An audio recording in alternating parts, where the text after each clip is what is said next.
मैं आपसे ये पूछना चाह रहा हूँ अनुभव जी, मेरा मैं आपसे इस उम्र की बॉडी में थोड़ा सा एज में बड़ा हूँ, बॉडी से बड़ा हूँ।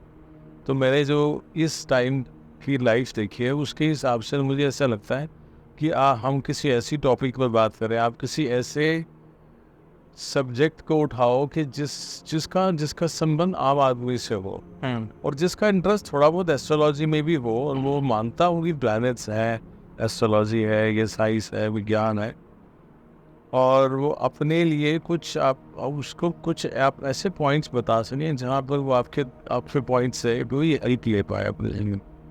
जो मतलब पता क्या है जी, जो लोग एस्ट्रोलॉजी नहीं जानते, जो लोग एस्ट्रोलॉजर्स के पास जाते हैं, उनके ना माइंड में मैंने देखा है एक ना वहम होता है कभी कभी कि ना प्लैनेट्स मतलब ना ऊपर कोई बैठा है ना, आपने अगर ये कर दिया तो आपका शनि खराब हो जाएगा, आपका ये कर दिया तो आपका वो प्लैनेट खराब हो जाएगा। उनको ऐसा लगता है जैसे ना कोई बैंक अकाउंट है जहाँ पे अगर आप कुछ कर रहे हो तो वो खराब हो जाएगा। पर एक्चुअल में एक रियल इमेज ये है कि आपकी डेली रूटीन की डेली लाइफ भी हर चीज़ किसी न किसी प्लेनेट को लिंक कर रही है।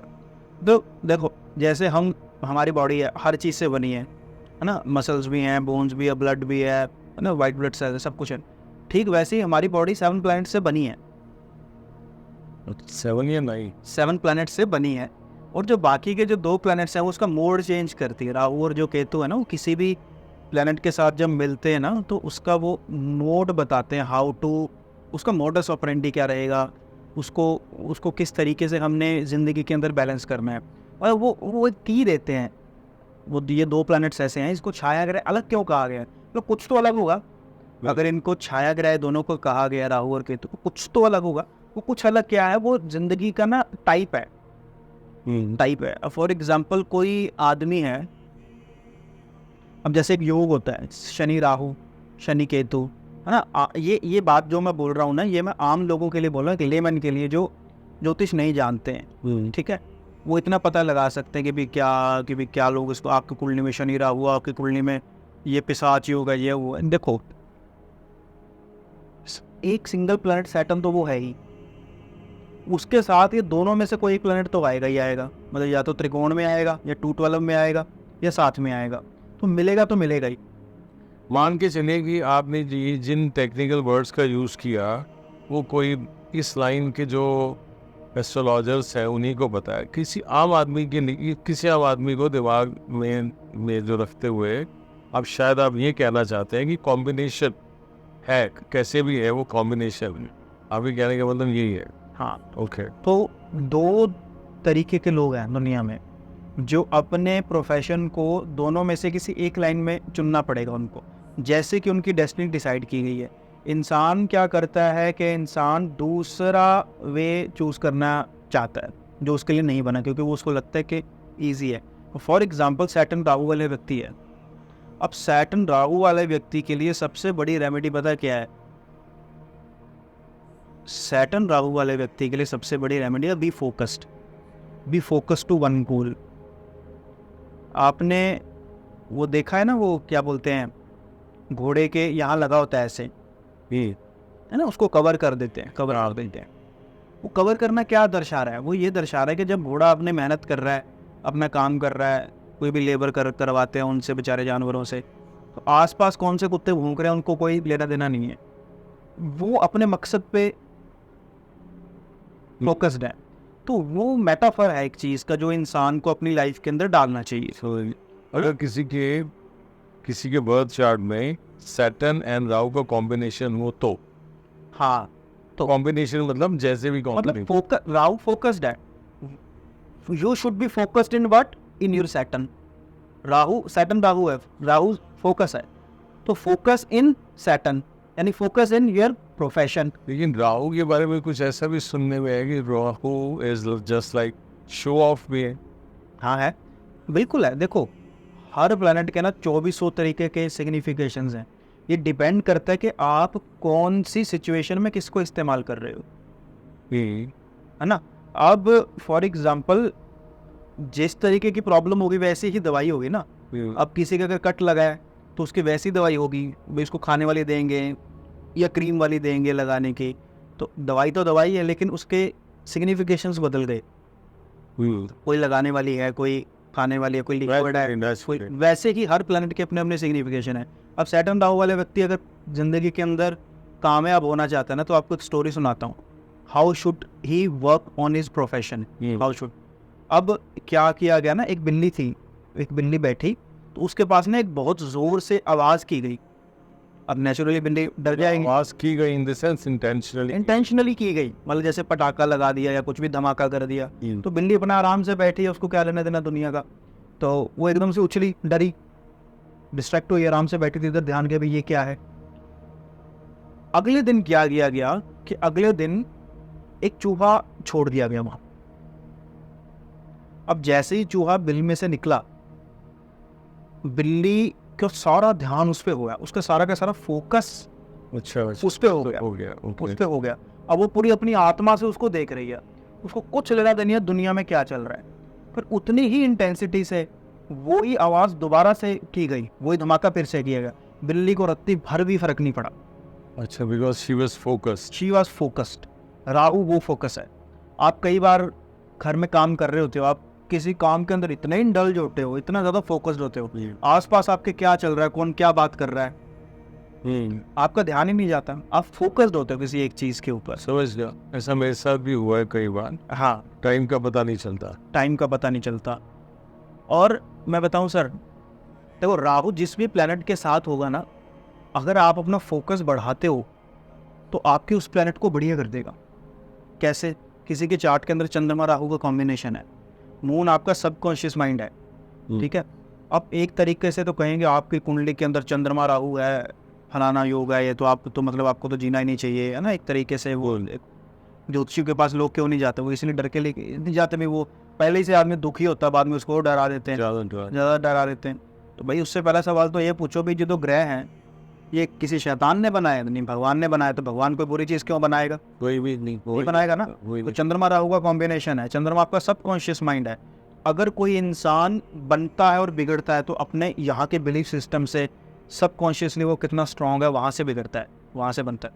लाइफ के अंदर बड़ी से बड़ी समस्या आ जाए, अगर ये स्ट्रांग है आदमी का, ये तो वो बड़ी से बड़ी समस्या से भी पार पा जाएगा। दशा आएगी सबकी। कौन ऐसा आदमी जिसके घर में दुख नहीं है?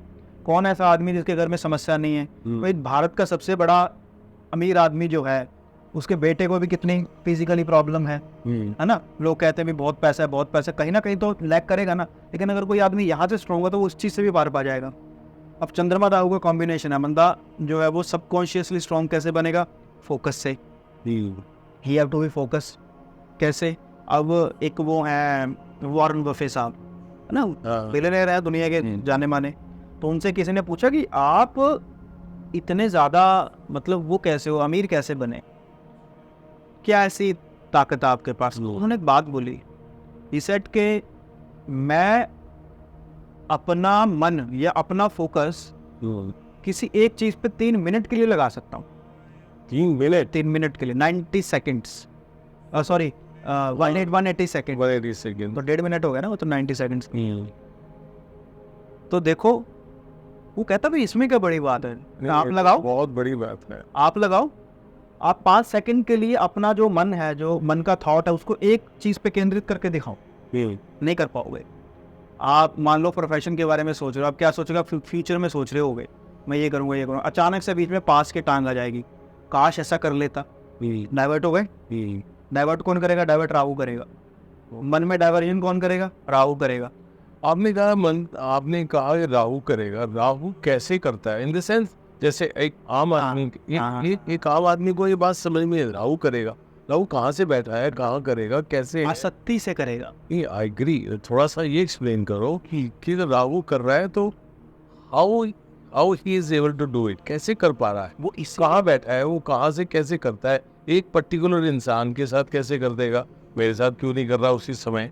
इस समय अगर आपका मतलब एक ही जगह पर होगा राहु, प्लेस तो एक ही जगह है एट प्रेजेंट।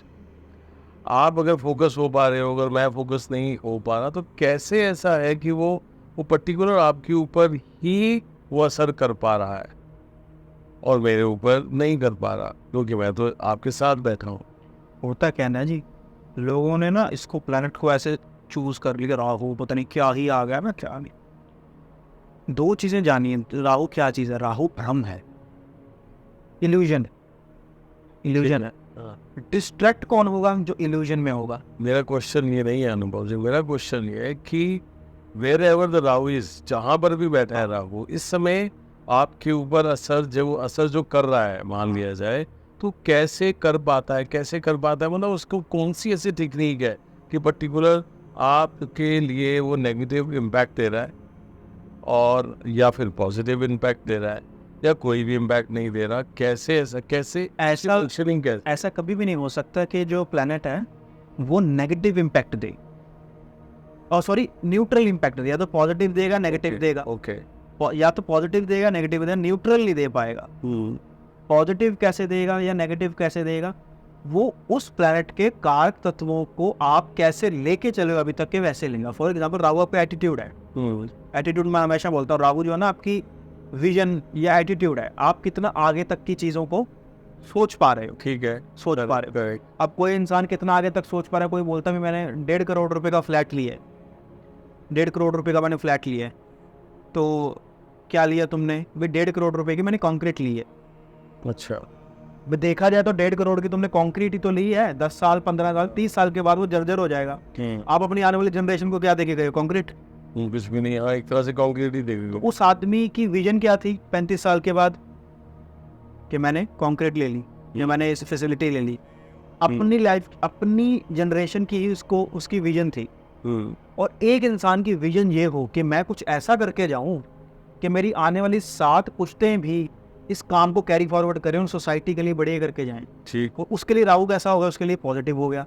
और एक आदमी ये सोच रहा है कुछ ऐसा करके जाऊं, है ना, शॉर्टकट, कुछ ऐसा मतलब अनएथिकल करके जाऊं। तो उस आदमी का अपना रोल हो गया। मैं आपसे अपना ही रोल डिसाइड करता है कि आप पूछना चाह रहा हूँ कि इसका मतलब, आपके कहने का मतलब है कि किसी भी एक्ट को, किसी भी काम को, अगर उसको कोई काम करने के लिए मिला है, हाँ, और उसको वो फोकस होकर के कर रहा है, तो इसका मतलब फोकस होकर के वही तो कर रहा है। तो इसका मतलब राहु जहाँ पर भी है वो उसके लिए पॉजिटिव काम कर गया।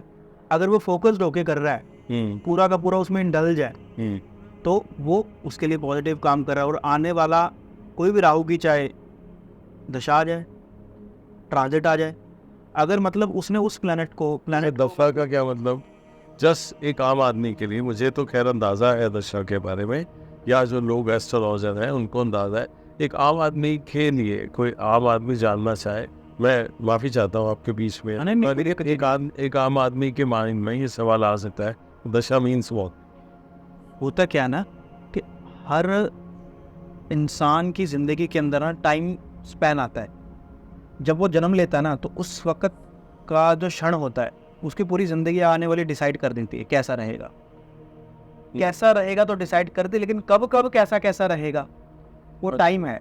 जैसे एक टाइम टेबल है, आप सुबह उठे, आपने टाइम टेबल बनाया, फिर 9 से 10 बजे तक मैं ये करूँगा, 10 से 12 बजे तक ये होगा, 12 से 4 बजे तक ये होगा। वो जो टाइम टेबल है ना, वो आप जो दशा सीक्वेंस है ना आपकी कुंडली के अंदर, वो आपकी ज़िंदगी का टाइम टेबल है।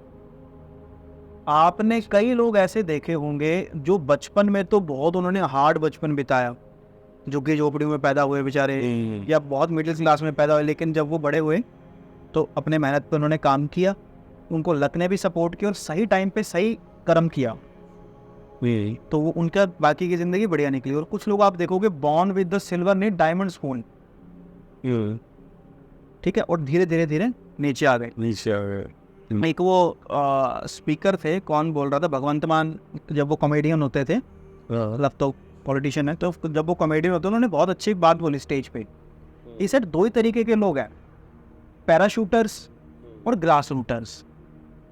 पैराशूटर्स एंड ग्रास रूटर्स, जो ग्रास रूटर्स लोग हैं वो नीचे से ऊपर जाते हैं, ग्रास रूट लेवल से उठ के ऊपर जाते हैं। और पैराशूटर के पास एक ही रास्ता होता है, उसने पैराशूट खोल रखा है, वो नीचे आ रहा है, वो डाउन आ रहा है। अब आप पैराशूटर बनोगे या ग्रास रूटर बनोगे, इसका एक मेजर रोल प्ले करती है महादशाएं या टाइम टेबल, जो आपकी जिंदगी का टाइम टेबल पीरियड है, टाइम पीरियड जो है। अब उसमें भी अगर आपके कर्मास अलाउ कर रहे होंगे ना, आपको सही गुरु की गाइडेंस मिल जाए, आपके पिछले जन्म के जो कर्म है या इस जन्म के भी कर्म है कहीं ना कहीं जागृत हो जाए, गुरु की कृपा हो जाए, तो आप बुरे से बुरे टाइम पीरियड को भी निकाल सकते भी अच्छे निकाल सकते हैं, है ना। फॉर एग्जाम्पल आप कहीं केदारनाथ या वैष्णो देवी जा रहे हो, बहुत कठिन रास्ता है, आपको कोई रास्ते में डंडा पकड़ा दे, यार मैं तो वापस आ रहा हूँ, या कोई बात नहीं आप ले जाओ, तो उसका रास्ता कट गया। ठीक है, रास्ता तो अभी भी वही है, लेकिन उसका आसान कैसे हो गया, उसको गुरु ने राठी पकड़ा दी भी, उसको एक मार्गदर्शन दे दिया, ये काम कर्मों पे। अब मिलना ना पता आपको, पंचम से पंचम जो नवम भाव है, 5th हाउस जो है ना आपके पिछले जन्म के कर्मों का है, और 9th हाउस आपके इस जन्म के जो डेट्स हैं, अच्छे कर्म जो आप कर रहे हो उसका है। 9th हाउस जो है ना वो आपके गुरु का है। मतलब आपका गुरु, आपका भाग्य तब जागृत होगा जब पिछले जन्म के कर्म और आपके इस जन्म के कर्म जो अच्छे कर रहे हो, तब आपको सही गुरु की गाइडेंस सही टाइम पे अगर मिल गई, तो सबसे बढ़िया है हाउसेस में भी। और मतलब ये अच्छी चीज़ों पे भी काम करती है और बुरी चीज़ों पे काम करती है। अब कबीर ने ना एक बड़ी अच्छी दोहा था, उसमें एक उसका मतलब मीनिंग मुझे याद है, उन्होंने कहा था कि धोखा देना मत, धोखा खा लेना। धोखा देना मत, धोखा खा लेना। क्योंकि जैसे ही आपने सामने वाले के साथ कुछ अनएथिकल या कुछ धोखा किया, चीटिंग की, तो आपने अपना कौन सा हाउस खराब कर लिया, अपना 8th हाउस को खराब कर लिया। और जब सामने वाला आपके साथ धोखा कर गया, वो आपके 8th हाउस को प्योर कर गया, साफ कर गया। अच्छा, धोखा दे दिया तो आपका 8th हाउस अकाउंट से वो खत्म हो गया, अकाउंट्स उसका खुद क्लियर करने आया ना। आमतौर पे ना दादी माँ या बड़े लोग बोलते हैं ना कि कोई आपको गालियां दे रहा है ना, कोई बात नहीं, वो तुम्हारे पाप काट रहा है।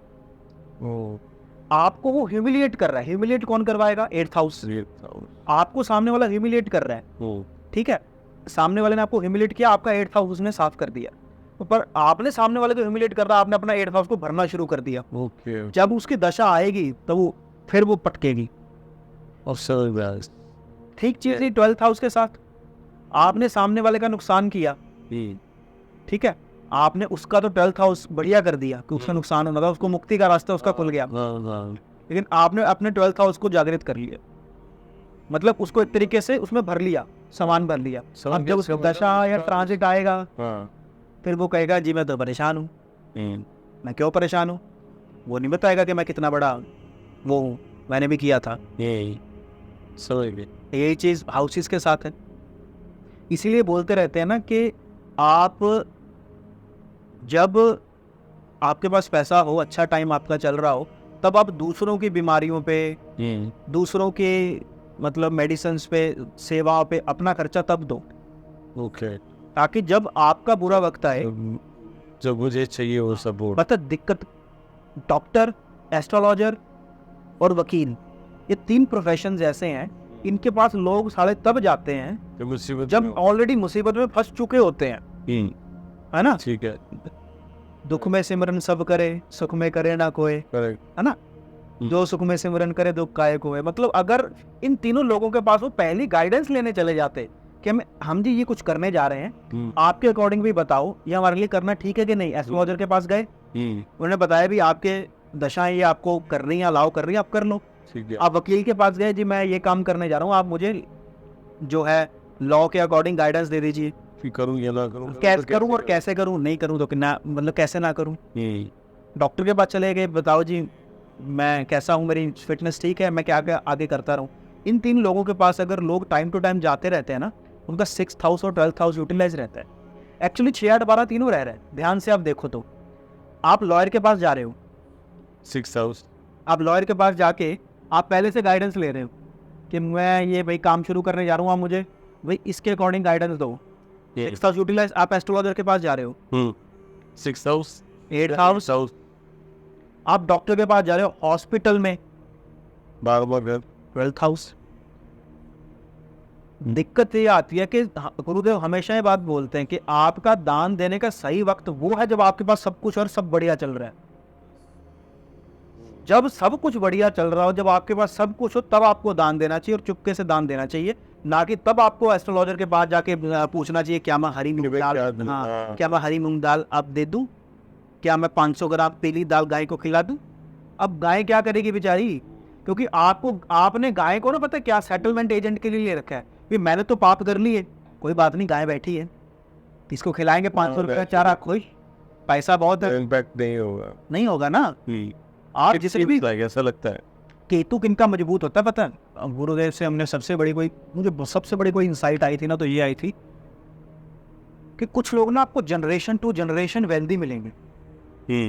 जैसे मारवाड़ी लोग हैं, जैन्स हैं, काफी लोग ऐसे हैं जो जनरेशन टू जनरेशन ना और प्रॉस्पर करते जा रहे हैं। उन्होंने अपने रूट को पकड़ा हुआ है। रूट पकड़ने का मतलब अपने संस्कार, दान देना, वैसे ही अपने देवता पे जाना, जब सब कुछ अच्छा चल रहा है ना। और यही चीज सिखिज्म में भी है, अब नहीं है। आजकल तो कनाडा और वो तिरंगा जला रही है, तिरंगा वो कर दिया उधर कनाडा साइड में। अपने तो फिर भी सिख अपने देश के लिए हैं, सभी खड़े हैं, उनके बिना तो देश चल ही नहीं सकता। सिखिज्म में बहुत बड़ी एक चीज चलाई गई थी गुरु गोविंद सिंह जी ने, 6, 8, 12 तीनों के तीनों एक साथ उन्होंने अलाइन किए थे कि आपके पास कोई भी वैल्यू ऑफ मनी आए, आप उसका 10% निकालो और डोनेट करो। दसवंध निकालना इसको बोलते हैं। आजकल काफी लोग करते भी हैं, लेकिन मोस्ट ऑफ द लोग भूल गए हैं। ठीक है, मोस्ट ऑफ द लोग भूल गए। मतलब मैं कहूँगा 80% लोग शायद ना ही करते हो, 20% मतलब ये जो हिस्सा निकालना होता है प्रॉफिट का। एक्चुअली ना इसमें एक बात है, आपकी ना आप सेविंग से 10% दो। उसका कारण ये है कि अगर आप सेविंग से 10% देते जाओगे ना, तो आपकी इनकम बढ़ती जाएगी, सेविंग्स कम नहीं होगी। आपके पास सेविंग आई 10,000 रुपए, आपने 10 के 10,000 रख लिए, इनकम आई 10,000, बढ़ते आप अपनी सेविंग्स में 10% निकालते रहो। अच्छा, इनकम अभी भी उतनी रहेगी, इनकम नहीं कम होगी। तो आप अपनी वैल्यू ऑफ मनी में से 10% जब आप डोनेट करते हो, तो कौन सा हाउस आपका जा रहा है? 12th हाउस डोनेशनलाइज हो रहा है, सीक्रेटली कर रहे हो। 8th हाउस हो रहा है, 6th हाउस के लिए आप किसी की बीमारी पे कर रहे हो, किसी के लिए झगड़ा। मतलब सिखिज्म का क्या एक मोटिव है कि हम दूसरों के लिए प्रोटेक्शन के लिए खड़े हैं। तो उन्होंने एक ना, अब वो रूट है ना जो वो एक जनरेशन में चलती आ रही है, उन्होंने एक वो परंपरा चला दी, रूट चला दी। तो एक बार ऐसी सबकी कुंडली देख रहे थे, तो गुरुदेव से सब अब अपने जो सवाल करते हैं, सर पैसा कब आएगा, ये कब आएगा। मैं कहा सर मेरी आने वाली जनरेशन्स के बारे में बताओ कि कैसी रहेंगी, ये क्या करना चाहिए। उन्होंने देखा सब कुछ देख दाख के, उन्होंने एक मुझे रेमेडी दे दी। कहते बाकी सब ठीक है, तुम ये चीज़ ना अपने कुल में चला देना। अब मैं वो बताऊंगा नहीं ओपनली, मतलब उन्होंने एक चीज़ बता दी। अब वो चाहे आज मैं कोई एक चीज़ कर दूँ, मुझे आज रिजल्ट ना आए, मुझे लगा भी ये तो क्या रेमेडी है, ये कोई रेमेडी, कोई एस्ट्रोलॉजी नहीं, ये लॉन्ग टर्म के घोड़े हैं, जो 100, 200, 500 साल तक चलने वाली चीज़ें होती हैं ये। I could understand the gist behind कि आपको ये पता चला कि जो मैं अपने आगे आने वाले पूरा कुल को कुछ बेहतर कर सकूं, बेहतर लिए मेरे पास आज मेरे हाथ में है कुछ। बिल्कुल है, आप ही तो डीएनए हो ना अपने कुल के। ठीक। और एस्ट्रोलॉजी एक्चुअल में इस काम के लिए बनी है कि how to be better. Google map की तरह से कि जैसे अगर हम रास्ता जाने के लिए गूगल मैप को रास्ता कौन से पे जाएं, हाउ टू बी बेटर। ये इस चीज़ के लिए एस्ट्रोलॉजी बनी है सही में, तो एक्चुअल में। और एक्चुअल में पता है, एक एस्ट्रोलॉजर को या एक वकील को या एक डॉक्टर को दुख सबसे ज़्यादा तब लगता है जब आदमी उसके पास तब आता है जब वो बिल्कुल ही ख़राब हो चुका होता है। कि उसके सबसे ज़्यादा जो एनर्जी जाती है ना, वो उसको पहले बूस्टअप, उसको ठीक करने में जाती है, बाद में उसको ठीक बनाएगा ना। भाई कोई बिल्डिंग टूट चुकी है, पहले तो उसका मलबा साफ करेगा, वो कहेगा अरे इतना टाइम लग रहा है, एस्ट्रोलॉजी काम नहीं करती। और सबसे बड़ी विडंबना ये है कि अगर एस्ट्रोलॉजर ने कुछ बोला या आपने, क्योंकि वो आपका पहले जो खराब हुआ उसको ठीक करेगा ना, ठीक करने में टाइम लग रहा है, तो बोल देंगे एस्ट्रोलॉजी काम नहीं करती। लेकिन अगर कोई डॉक्टर आपको ठीक कर रहा है, उसकी दवाई नहीं लगी, तो उसको कुछ नहीं कहा जाएगा। ओके, ठीक। मतलब अगर एस्ट्रोलॉजर का उपाय ना लगे तो वो चोर है, डॉक्टर की दवाई ना लगे तो कोई बात नहीं। ठीक है, तो आप कंसल्टेंट के पास तब जाइए जब आप बिल्कुल ठीक है, ताकि आप आगे भी ठीक बने रहें। भैया मिस्त्री के पास या नक्शा बनाने के पास तब जाते हैं ना जब घर बनने वाला होता है। बनाने के बाद आप उसको बोलोगे नक्शा वाले को, आर्किटेक्ट को, देखना यार सही बना है, वरना तोड़ के दोबारा बनाएंगे, वो मंथली बाद मारेगा अभी के बनाना भाई, है ना। तो बात ये है, ऑलमोस्ट हर एक शख्स के जीवन में एक शब्द उसने हमेशा ही सुना होता है पितृदोष। और इस पितृदोष को लेकर के मैं समझता हूँ अधिकतर लोग कंफ्यूज हैं कि पितृदोष होता क्या है। आप इस बारे में थोड़ा विश्लेषण से बता पाए। मीन्स जिसे पितृदोष कहते हैं, सबसे पहले तो पितृदोष है क्या? दोष तो बाद, पितृ मीन्स जो हमारे पूर्वज थे, एक तो ये हो गया। फिर दोष, तो क्या हमारे पितरों ने दोष किया होता है जिसका भुगतान हम लोगों को देना होता है, ऐसा है या क्या? दोनों ही चीज़ें हैं सर। पितृदोष मतलब पितृ यानी कि आपके एंसेस्टर जिनके कारण आज हम हैं, उन्होंने उनके थ्रू अगर कोई ऐसी रीत चल गई है जो, या रीत चल गई है जिनके कारण कोई ऐसा कर्म हो गया जो हम कंटिन्यू कैरी फॉरवर्ड लेके आ रहे हैं फैमिली के अंदर। आपने कई लोगों के देखा हो ना, पितृदोष देखो अलग अलग लेवल पे काम करेगा। कई लोगों के ऐसा होता है कि जो मेल मेंबर्स होते हैं, जो बड़ा लड़का होता है वो सक्सेस नहीं हो पाता। कई फीमेल जैसे होते हैं उनकी शादियों में दिक्कत आनी शुरू हो जाती हैं। कई हेल्थ का इश्यूज आ जाता है, तो कई प्रॉपर्टी का डिस्प्यूट आ जाता है, कहते पितृदोष लगा है। बात पितृदोष लगा होने की बात यह है कि एंसेस्टर के थ्रू अगर कोई ऐसा कर्म कैरी फॉरवर्ड हो रहा है, उसको आपको काटना चाहिए। फॉर एग्जाम्पल आपको देखने को मिल रहा है कि हर जनरेशन के अंदर ना भाई भाई की नहीं बन रही, भाई भाई की नहीं बन रही। दो भाई हैं, अब एक भाई और दूसरे भाई के बीच में प्रॉपर्टी डिस्प्यूट चल रहा है। उसके बाद नेक्स्ट जनरेशन आई, वो भी उस चीज़ को कैरी फॉरवर्ड कर रही है, वो भी अपने भाइयों से लड़ रही है। तीसरी आई, वो भी अपने भाइयों से लड़ रही है। तो यानी कि पितृदोष कहाँ लगा? पितृदोष लगा भाइयों में। तो सैटर्न मार्स पे लगा, क्योंकि छोटे भाई के लिए बड़ा भाई कौन? सैटर्न। बड़े भाई के लिए छोटा भाई कौन? मंगल। तो यानी कि आप चाहे अपना मंगल कितना मर्जी अच्छा रख रहे हो, मंगल कौन? आपका छोटा भाई।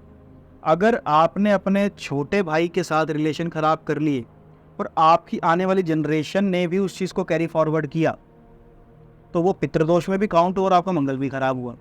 तो अगर आपने छोटे भाई के साथ प्रोफेशन ख़राब किया, क्या रिलेशन ख़राब किया, तो आपका प्रोफेशन खराब हुआ। क्यों? क्योंकि आपकी हेल्थ ख़राब हुई, क्योंकि आपने मंगल ख़राब कर लिया। और छोटे भाई ने अगर बड़े भाई के साथ कुछ गलत किया, इंटेंट गलत रखा या कुछ खुराफाती किया, तो उसने अपना सैटर्न ख़राब कर लिया। या तो उसको कोई ना कोई बीमारी लग जाएगी, या कोई उसका प्रोफेशन में उसका सक्सेस नहीं हो पाएगा। आप कभी भी देख लेना,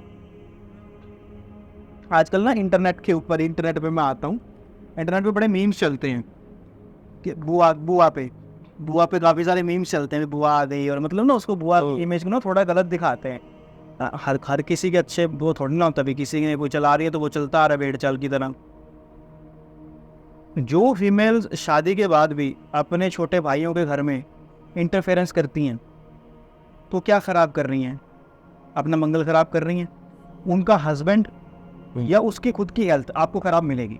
मतलब या तो उसके हस्बैंड उसको प्रोफेशनली बस बढ़िया नहीं कर रहा होगा। मतलब जो लेडी शादी के बाद अपने मायके में अपने भाई का घर ख़राब कर रही हैं, इंटरफेरेंस कर रही है, बहुत ज़्यादा कान भर रही हैं, तो या तो उसकी खुद की हेल्थ डिग्रेड होगी, कोई ना कोई शुगर बीपी ऐसे कुछ उसको हुआ रहेगा। अगर बची रही तो उसके हस्बैंड, क्योंकि वो उसका हस्बैंड उसके लिए मार्स है, वो प्रोफेशनली आपको अनस्टेबल मिलेगा।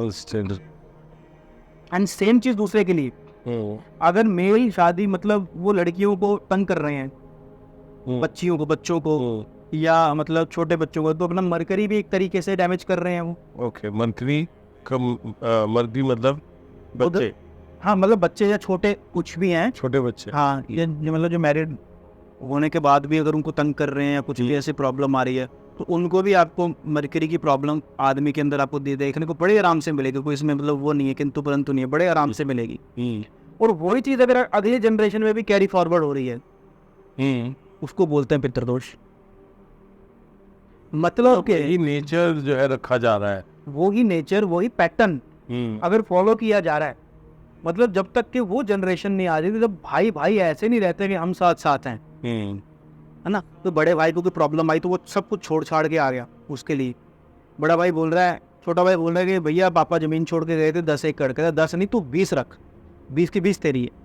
वो बोला नहीं 20 आप रखो। जब ये वाला प्यार आएगा ना, वो अगली जनरेशन का पितृदोष अपने आप कट गया।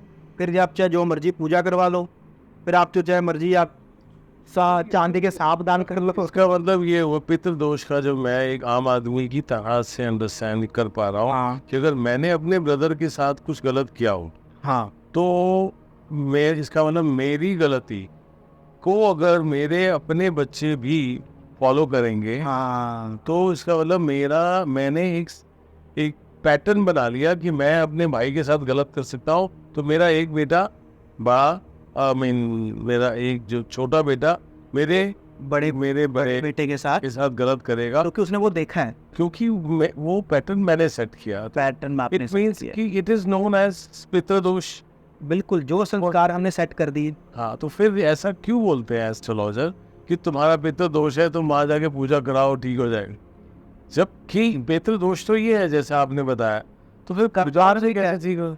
पूजा करवानी चाहिए वो, लेकिन पूजा तब करवानी चाहिए जब आप इन पैटर्न के ऊपर काम करते हो। ये वो बूस्टर है पूजा करवानी, मतलब आपने इस पैटर्न को पहले ठीक कर लिया, हम दोनों भाई हैं, हमने इस चीज़ को पहले ठीक किया, अभी आने वाली जनरेशन की तरफ हम इसको नहीं भेजेंगे, अपने तक रखेंगे, जितना हो गया ठीक है। उसके बाद हम भगवान के पास जाके बोलते भी हमसे माफ़ी हो गई, अब हम समर्पण कर रहे हैं और हमारी तरफ से पूरा ग्रेटिट्यूड है, वो पूजा है। मतलब 2 फूल आप चढ़ाने को आप पूजा बोल रहे हो, ये जब तक अंतरात्मा से आप उस चीज़ को सेटिस्फाई नहीं करते खुद को, वो एक्चुअल की पूजा है। और कार्मिक लेवल पे पहले उसको ठीक करना पड़ेगा, क्योंकि लोगों के मन में पता है एस्ट्रोलॉजर्स ने क्या बिठा दिया है कि आप कोई भी पूजा करवाओ और अपने पापों से मुक्ति पाओ। ये तो नामुमकिन वाला सी बात है। मतलब लोगों के माइंड में ये कि मेरे पास भी रिश्तेदारों की आती है, कोई उपाय दे दो, उनको बोलेंगे ना कार्मिक लेवल पे आप ये काम कर लो, अरे ये तो मुश्किल है करना जी, थोड़ा सा ना इसमें टाइम लगता है और इसमें मेहनत लगती है, कुछ और बताओ, पूजा बताओ, कोई मंत्र जब बताओ, कोई वो मंत्र जब पूजा तब काम की है जब आप इन चीज़ों पे अपनी ज़िंदगी का लाइफ पैटर्न कह लो या ज़िंदगी का एक वो कह लो कि अपना time table schedule living standard जब आप चेंज करोगे ना, तब जाके पूजा एक तरह से आप अपनी आंखें खोल लोगे तो। हाँ टाइप अब जैसे फॉर एग्जांपल जुपिटर राहु का कॉम्बिनेशन है, जुपिटर राहु का कॉम्बिनेशन, इसको क्या बोलते हैं, गुरु चांडाल योग। ये आदमी जिंदगी में सक्सेस नहीं हो सकता, ये नहीं हो सकता। उस टाइम पे 10 लोगों ने जन्म लिया, 10 में से मैं आपको बता सकता हूँ कितने लोग सक्सेसफुल होंगे और कितने नहीं होंगे। आप उनका फ़ोन उठाओ, उनकी इंस्टा या यूट्यूब की ना फीड चेक कर लो, यहाँ पे शॉर्ट्स आती हैं, रील्स देखते हैं, वो इंसान किस तरीके की रील्स को कंज्यूम कर रहा है, वो आपको बता देगा ये इंसान कितना ऊपर जाने वाला है। वो कैसे? जुपिटर राहु का कॉम्बिनेशन है। ठीक है। राहु क्या, Rahu what you see on online, online data जो आप कंज्यूम कर रहे हो वो आपकी परसेप्शन बना रहा है ना। इलॉन मस्क ने बड़ी अच्छी बात बोली थी, कहता जो आदमी दुनिया के अंदर मीम कंट्रोल कर रहा है ना, वो दुनिया चला रहा है। मीम बोलते हैं सर, मजाकिया चीजें आती है जो एक जोक बना दिया, किसी एक कोई इवेंट हुआ, कोई जेल के चला गया, कोई जेल से बाहर आ गया, कोई जीत गया, कोई हार गया, उस पर एक जोक बना के ना उसको रेलेवेंट बना के एक मजाकिया रूप में पेश करते हैं। तो उसको किसी भी तरीके से वो बहुत वायरल जाती हैं चीजें, मतलब ज्यादातर लोगों के पास जा रही है, और ज्यादातर लोगों के पास जा रही है तो भाई वो ज्यादा सबकॉन्शियस माइंड को कैप्चर कर रही है। तो इलॉन मस्क ने बहुत बढ़िया बात कही थी, who is controlling meme, controlling world. अब मीम क्या, वो राहु है। ओके। अब राहु जुपिटर वाला आदमी मीम देख रहा है, उसके परसेप्शन बन रही है, उसका थॉट प्रोसेस बन रहा है, वो अपने गोल को लेके अब डिस्ट्रैक्टेड है, क्योंकि जिंदगी का पर्पस कौन है, जिंदगी का पर्पस जुपिटर है, तो जुपिटर राहु के साथ है। तो पर्पस कौन दिखाएगा, पर्पस ये दिखाएगा कि वो ऑनलाइन क्या देख रहा है। अगर वो ऑनलाइन एक मोटिवेशनल चीजें देख रहा है, ज्ञान की चीजें देख रहा है, रात को 10 बजे उठ के भी लैपटॉप खोल के ये देख सर्च कर रहा है कि मैं ये काम करने जा रहा हूँ, इसकी क्या क्या संभावनाएं हैं, क्या प्लानिंग कर सकता हूँ, फिर तो उसका जुपिटर राहु उसको बहुत आगे लेके जाएगा। ओके। लेकिन अगर जुपिटर राहु वाली आपकी मदर है, रात को 11-12 बजे वो पंडित जी देख रही हैं कि 70 में कितने जोड़े के 17 हो जाएंगे है ना, वो आते हैं, मतलब ठीक है, मैं इसको बोलने कह रहा हूँ, मजाक की बात कर रहा हूँ अपने, वो बहुत सनातन के लिए बड़ा अच्छा काम कर रहे हैं, अरे एडमायर। पर बात यह है कि अगर वो डाटा ऐसा कंज्यूम कर रही है जो उनको डिस्ट्रैक्ट कर रहा है, डिस्ट्रैक्शन के ऊपर जा रही है, तो वो चीज़ें मुझे लगता है कि काफ़ी हद तक जुपिटर राहु गलत करेगा। पर जुपिटर राहु वाला आदमी अगर वो बिल्ली की तरह काम करे, जैसे मैंने आपको एग्जांपल दी थी, वो फोकस की तरह भी, ये ऐसा फोकस के आसपास कौन क्या भौंक रहा है आपके लिए कोई फर्क नहीं पड़ रहा, आपको ह्यूमिलिएट किया जा रहा है। आपकी कुंडली में जुपिटर राहु का कॉम्बिनेशन है, गुरु चंडाल योग आपकी कुंडली में, लोग आपके पीठ के पीछे जितना ज़्यादा बकवास करेंगे उतना ज़्यादा आप राइज करोगे। वो कैसे? ह्यूमिलिएशन कौन देगा जी, राहु देगा। ओके सामने वाले ने हमें ह्यूमिलिएट किया, हमारा 8th हाउस साफ कर दिया, ठीक है। साथ में कौन है? जुपिटर है। ग्रोथ कौन करवाएगा? जुपिटर। सामने वाले ने ह्यूमिलेशन किया। ओके, यानी कि राहु और जुपिटर यूज, आप काफी लोग इंटरनेट पे देखोगे ना, उनको जितनी गालियां पड़ती हैं वो उतनी ग्रो करते जाते हैं। जैसे राहुल गांधी जी।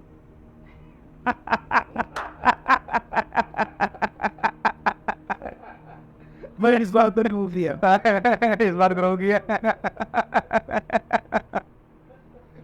पता क्या है, उसके लिए ना ग्रो करने के लिए इंटेंट भी चाहिए होता है, नीयत साफ होनी चाहिए, है ना। वो वैसा नहीं होना चाहिए। एक्चुअली तो ग्रोथ नहीं कर रहा है एक्चुअली तो। चलो ठीक है, वो मैं समझता हूँ कि राहुल गांधी साहब ना अगर पॉलिटिक्स छोड़ के किसी और चीज में होते ना, जहाँ पे उनका मन था, तो बहुत अच्छा करते। मतलब is not a bad person, पर अगर वो अपनी किसी उस फील्ड में काम कर रहे होते जो वो करना चाहते थे, वो एक अच्छा कर रहे होते, हो सकता है पेंटर होते अच्छे, हो सकता है सिंगर होते, हो सकता है बहुत अच्छे इंजीनियर होते, या हेल्थ कॉन्श मतलब फ्रीक होते, कुछ भी होते, तो अच्छा करते।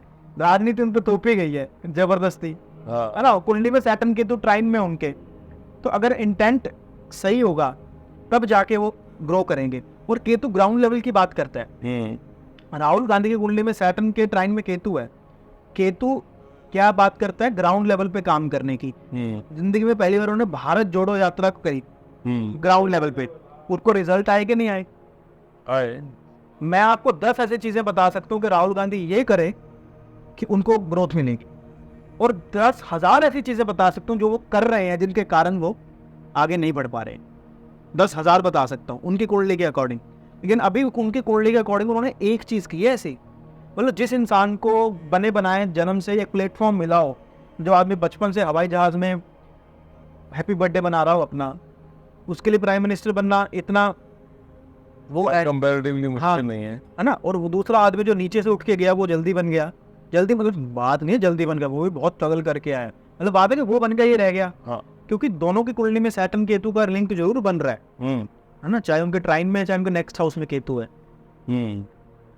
पर एक आदमी ग्राउंड लेवल से उठ के आया है, एक आदमी ने अब जाके हवाई जहाज से हैप्पी बर्थडे बना के ग्रास रूट लेवल पे पहली बार गया, भारत जोड़ो यात्रा सबको मिला रहा है, ठीक है। चाहे वो सेम आदमी है, हर फोटो में ये दो तीन लोग ही आ रहे होते हैं, वो अलग बात है, वो एक नेगेटिव राहु का इम्पैक्ट है, ठीक है। पर उन्होंने केतु का इस्तेमाल पहली बार किया तो उनको रिजल्ट आए।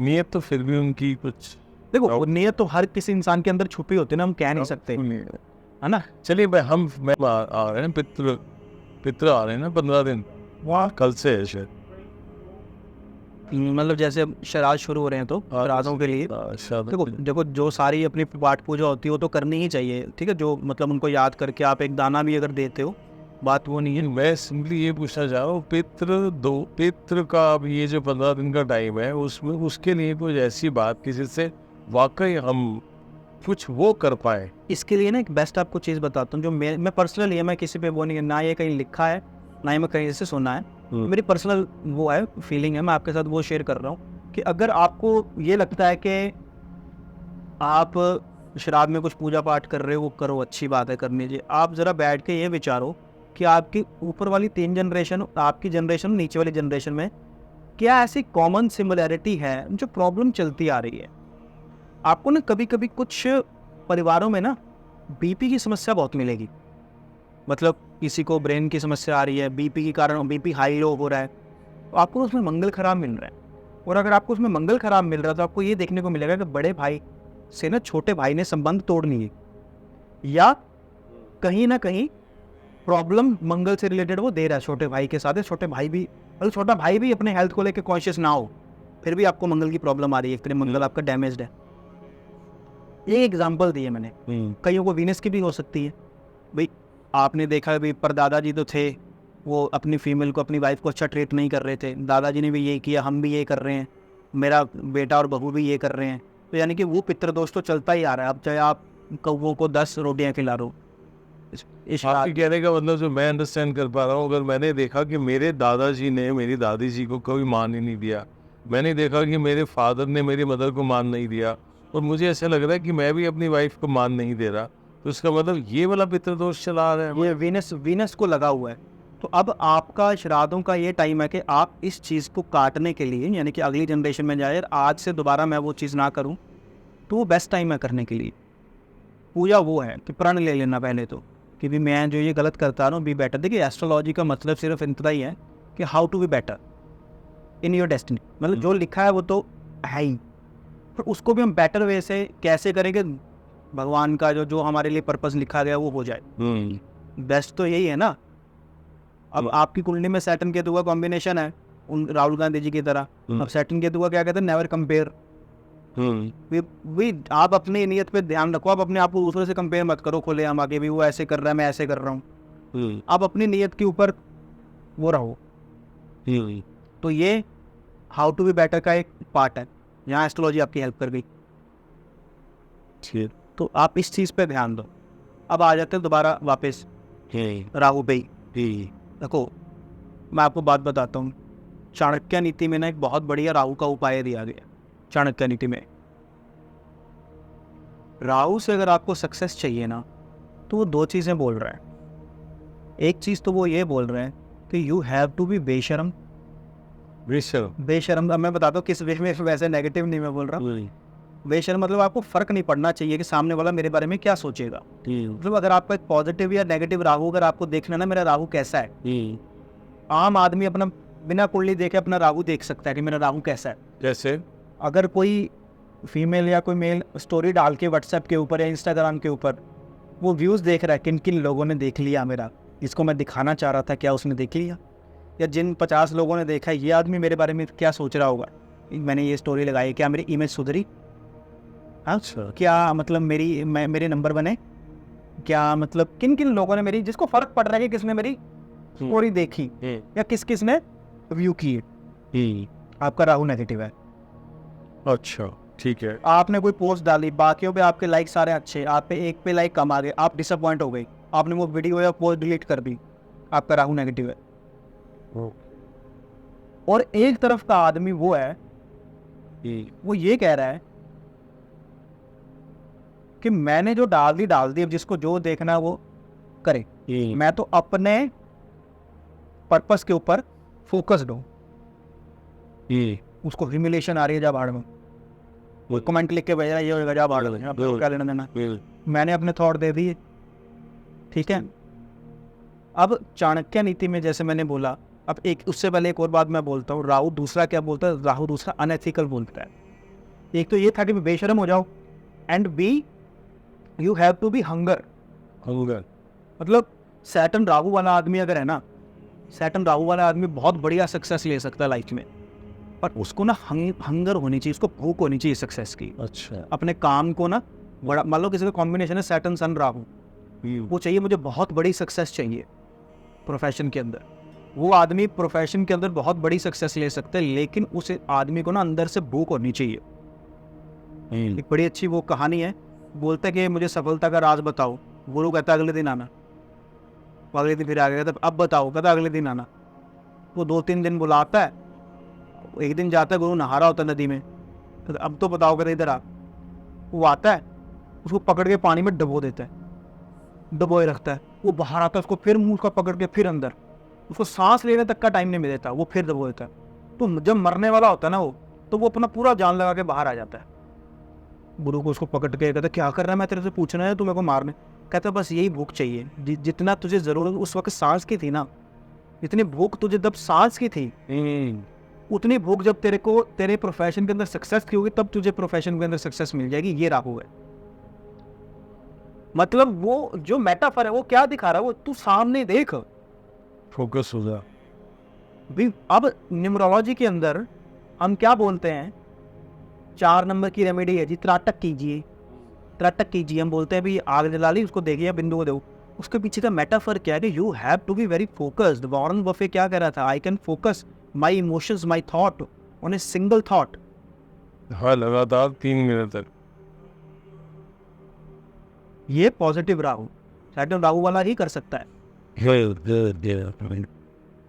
और एक नेगेटिव सैटर्न राहु वाला क्या करेगा, इजी सक्सेस दे देगा राहु, अगर उसने कुछ ना कुछ गलत किया। गलत मतलब कि कुछ अनएथिकल किया, 8th हाउस को उसने नेगेटिवली किया, तो एकदम से रंग से राजा तो उसको बना दिया राहु ने, लेकिन टिकेगा नहीं, टिकेगा नहीं, बिल्कुल नहीं टिकेगा।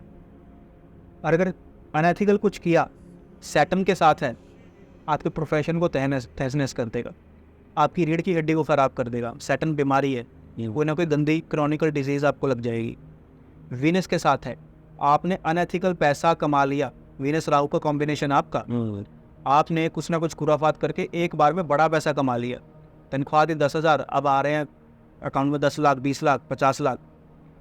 यकीन के साथ बोल सकता हूँ, जिस दिन आपको उस पैसे की एक्चुअल में ज़रूरत होगी ना, उस वाला पैसा काम ही नहीं आएगा। ऐसे तो मैं आपकी बात से एग्री भी हूँ, लेकिन मैं ऐसा देखता हूँ कि अनएथिकल इतने लोगों ने कमाया, जैसे बहुत सारे, मैं नाम नहीं कह सकता है, बहुत सारे जगह के मुख्य, बहुत ऐसे हमारे देश के राज्य के कुछ मुख्यमंत्री जिन्होंने बेइंतहा अनएथिकल कमाया, but they are still growing. एक चीज़ आपको बताता हूँ मैं इस पे, दे आर स्टिल ग्रोइंग। मतलब एक IAS ऑफिसर का अभी एक केस आया, राजस्थान की थी, अपनी महाराष्ट्र की थी, उसका राहु का जब टाइम पीरियड चल पड़ा होगा, उसने कुछ अनएथिकल करके डॉक्यूमेंटेशन करके अच्छा, गवर्नमेंट के साथ करके IAS में भर्ती हो गई, अब निकाल दी वो, कितनी बड़ी बेइज्जती हुई वो ऑल ओवर इंडिया में, कितने करोड़ों रुपए उसको घर से मिले।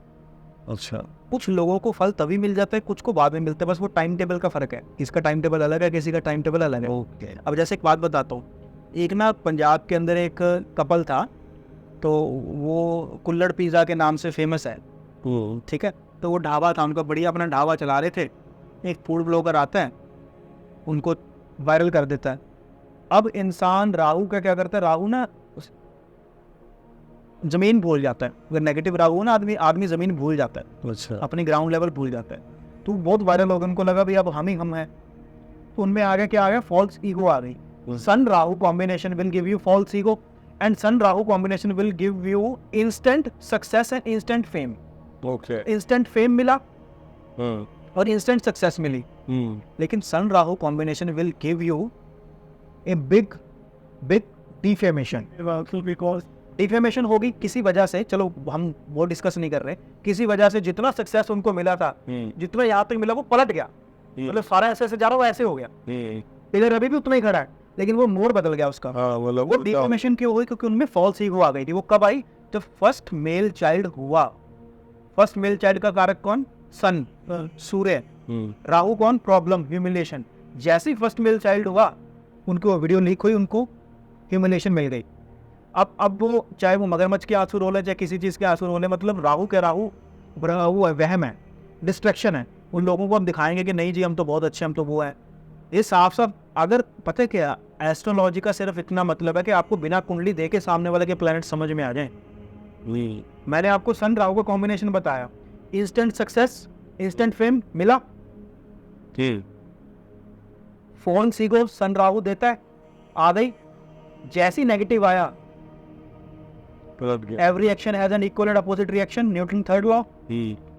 सन राहु कौन, सन कौन, बेटा, उसके होने पर बिग ह्यूमिलेशन मिल गई।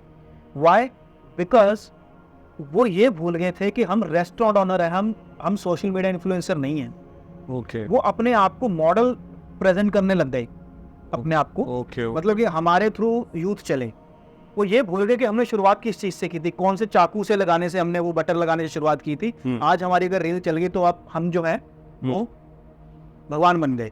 तो फिर भगवान कहते हैं कि रुक जा, मैंने राहु को इसीलिए भेजा है, मैंने राहु को इसीलिए भेजा कि तुझे तेरी औकात याद दिला। राहु का इतना ही काम है, राहु आपका टेस्ट लेगा, राहु आपको एकदम से फेमस कर देगा, राहु आपको कुछ ना कुछ इंस्टेंट दे देगा जो शायद आपकी औकात से बाहर हो। लेकिन अगर आप अपनी जड़ें, अपना केतु स्ट्रॉन्ग रखोगे, तो फिर चाहे जितना मर्जी तूफान आ जाए, वो पेड़ उखड़ता नहीं है जो जड़ों से स्ट्रॉन्ग होता है। और अगर जड़ों से शैलो हुआ उनकी तरह और तूफान आता हुआ ऐसे गिरे पड़े होंगे। भाई केतु दो ही चीजें कहता है भाई, या तो be strong from your roots, या बी वेरी फ्लेक्सिबल, सरेंडर कर दो। जितना भी तूफान आते हैं, बड़े से बड़े पेड़ उखड़ जाते हैं, लेकिन घास नहीं उखड़ती, बैंड हो जाती है, फ्लेक्सिबल है, वो हवा के साथ बैंड हो जाती है, वो सरेंडर कर देती है, वो फोर्स नहीं लगा, वो रेजिस्ट नहीं करती। और बड़ा हो गया पेड़, बड़ा हुआ तो क्या हुआ, जैसे पेड़ खजूर हो गया वो तो है ना, तो वो उसको लग रहा है कि मैं ही मैं हूँ, भूल गया अपनी जड़ें कहाँ से शुरू किया था। ट्रू, पर जैसे ही राहु का ट्रांजिट आया, उनका याद आ गया, फिर लोगों के बीच में आके हाथ जोड़ते हैं कि हमें माफ कर दो, तो कुछ भी ना दुनिया के अंदर बिना वजह से नहीं होता है। अब वापस आता हूँ जो बात रह गई थी जी। कि चाणक्य नीति में राहु की सबसे बढ़िया रेमेडी क्या लिखी है। वो बोलता है बी बेशरम। बेशरम इन व्हाट सेंस कि अगर विन विन सिचुएशन है तो आपको शर्माना नहीं चाहिए, या आपका फायदा हो रहा हो सामने वाले का कोई नुकसान ना हो रहा हो तो आपको शर्माना नहीं चाहिए। कैसे? मून राहु का कॉम्बिनेशन है। मून राहु, ठीक है। मून राहु है, ओवरऑल जुपिटर राहु के लिए भी सब कुछ ये काम करेगा। मैं मून राहु के लिए, चल जुपिटर राहु के लिए बात करता हूँ। आदमी को भूख लगी है, मैं आपके घर आया, मुझे भूख लगी है, अनुभव ये खाओगे? भूख लग रही है? नहीं जी अभी भूख। शर्मा गया, आप किसी और काम में व्यस्त हो गया, हम यहाँ बैठ करने बैठ गए। मान लो बंदा भूल गया, भूल ही गया, सच में भूल ही गया, उसके इंटेंट नहीं था लेकिन सच में भूल ही गया। अब मैं अगर बेशर्म हो गया तो आज ही पहले खाते हैं, भूख लग रही है, तो मेरे को पीड़ा नहीं होती। मरकरी राहु है या जुपिटर राहु है, खास करके जुपिटर राहु वाले लोग अगर अपने गुरु से कुछ सीख रहे हैं, जिन लोगों का जुपिटर राहु है गुरु के त्रिकोण में राहु यानी कि राहु को गुरु देख रहा है, अगर वो सीखते वक्त कुछ अपने गुरु से ज्ञान लेते वक्त अगर वो डाउट बाद में नहीं पूछ रहे, शर्मा रहे हैं और एक्चुअल डाउट पूछ रहे हैं, ऐसा नहीं कि अपने फायदे के लिए, वो नेगेटिव जुपिटर राहु हो गया, अपने फायदे के लिए कुछ पूछ रहे हैं, नहीं एक्चुअल कोई डाउट पूछ रहे हैं, तो उनको ज्ञान में कभी प्रॉब्लम नहीं आएगी जब वो ज्ञान को अप्लाई कर रहे होंगे। ठीक ठीक। और पैसे का कोई मामला आता है, आपकी कुंडली में वीनस राहु है मान लो, तो मैं वैसे बात बताता हूँ, ये सारे कॉम्बिनेशन ना जुपिटर राहु वाले के बहुत अच्छे लगते हैं, लेकिन मैंने ना इसको बहुत ज़्यादा डिफरेंशिएट कर दिया एक एक प्लैनेट के साथ। अब किसी का वीनस राहु का कॉम्बिनेशन है, कोई मेरे पास आता है, मेरा बहुत बड़ा पैसा का नुकसान हो रहा है, फंस गया, मैंने किसी को उधार दिए थे, अब मांग नहीं पा रहा, शर्म आ रही है, अपना आदमी तो नुकसान, पैसों के मामले में मांग नहीं पा रहा, अपने ही पैसे, तो अपना आदमी है तो नुकसान तो होगा ही।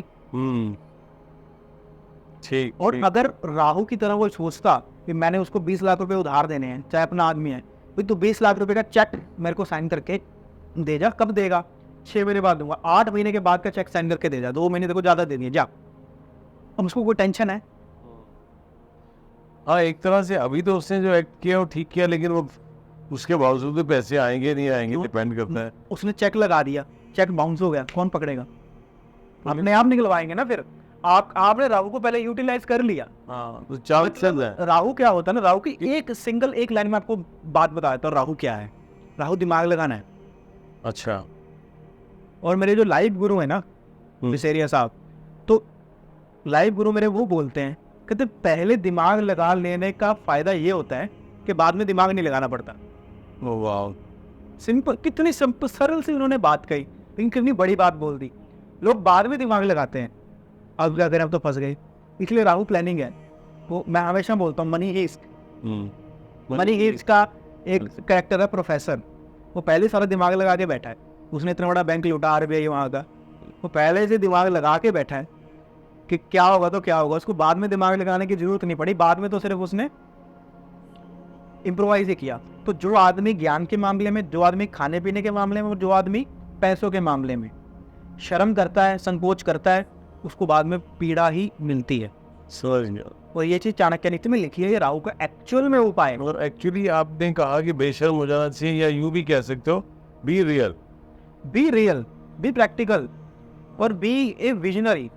पहले से ही सोच लो कि अभी देख लो इसके कॉन्सिक्वेंसेस ये हो सकते हैं, ये हो सकते हैं, ये होगा तो ये करूंगा, ये होगा तो ये करूंगा, ये होगा तो जितनी दूर तक निगाह जा सकती तो plan B, plan C, plan B का भी प्लान बी हो। अच्छा, मतलब मैं ये कहता हूँ।